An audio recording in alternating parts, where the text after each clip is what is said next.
কিছু কেলেঙ্কারি এর মধ্যেই ফাঁস হবে।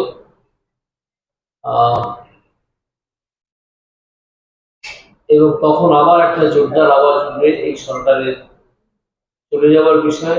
এবং সেখানে আমার ব্যক্তিগতভাবে মনে হচ্ছে এই কেলেঙ্কারি যদি ফাঁস হয় কয়েকদিনের মধ্যে, যে আমাদের এখানে যে সরকার গত 15 বছর ধরে চলছে, সেই সরকারকে আর রাখা যাবে কি যাবে না। এই যে ছাত্র যুব অধিকার আদায় যাত্রা, এই বিষয়ে আমি ব্যক্তিগতভাবে যারা এই অরাজনৈতিক সংগঠন করে এই যাত্রা করতে চলেছে এবং একটা সচেতনতা তৈরি করার কাজ করছে, তার পাশে আমি ব্যক্তিগতভাবে দাঁড়াচ্ছি। দলগতভাবে নয়, দলগতভাবে আমি এখানে আসিওনি। আমি এখানে এসেছি সম্পূর্ণ একজন ব্যক্তি মানুষ হিসেবে একটা অরাজনৈতিক সংগঠনের পাশে দাঁড়াবো বলে।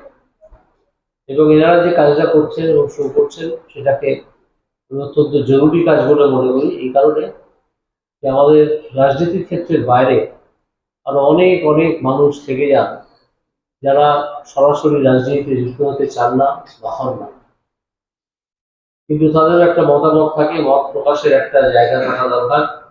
তাদেরও সংঘবদ্ধ হয়ে একটা সিদ্ধান্ত নেওয়া দরকার যে আমাদের এখানে যে সরকার গত 15 বছর ধরে চলছে, সেই সরকারকে আর রাখা যাবে কি যাবে না। তো আমার ব্যক্তিগত অভিমত, এই সরকারকে আর একদিনও থাকতে দেওয়া উচিত নয়, কিন্তু যদিও আইনগতভাবে তারা রয়ে যাচ্ছে, তবে আমি আশা করি কিছু কেলেঙ্কারি এর মধ্যেই ফাঁস হবে।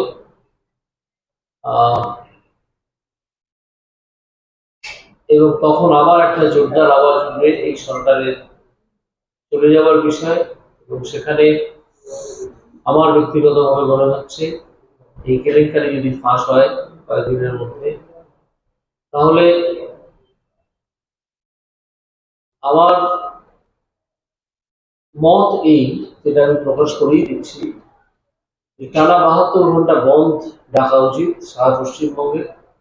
এবং যতক্ষণ না এই সরকার পদত্যাগ করছে, সরকারের মুখ্যমন্ত্রী পদত্যাগ করছেন, পদত্যাগপত্র জমা দিচ্ছেন রাজ্যপালের কাছে, এবং পশ্চিমবঙ্গের রাষ্ট্রপতির শাসন জারি হচ্ছে, ততক্ষণ আমাদের বিক্ষোভ চলা উচিত।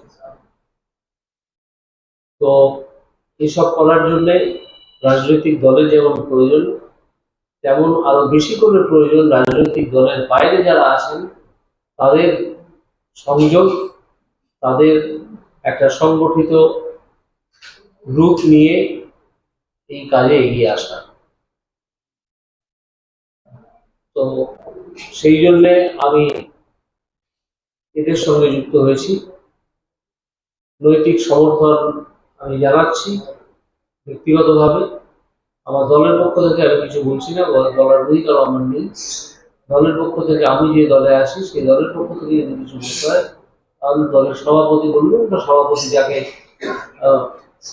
ইন্টারেস্ট করবেন বলার জন্য তিনি বলবেন, আমি নই, আমি বলছি না সেটা। যাই হোক, এর চেয়ে আর বেশি কিছু বলার নেই। আমি আমার মতামত প্রকাশ করেছি আপনাদের কাছে, আপনারা শুনেছেন। এই বলে আমি আমার বক্তব্য শেষ করলাম। আরো ভালো ভালো খবর দেখতে সাবস্ক্রাইব করুন বাংলা হান্টের ইউটিউব চ্যানেল। বাংলা হান্টের আরো খবর দেখতে নজর রাখুন। বাংলা খবর মানেই বাংলা হান্ট।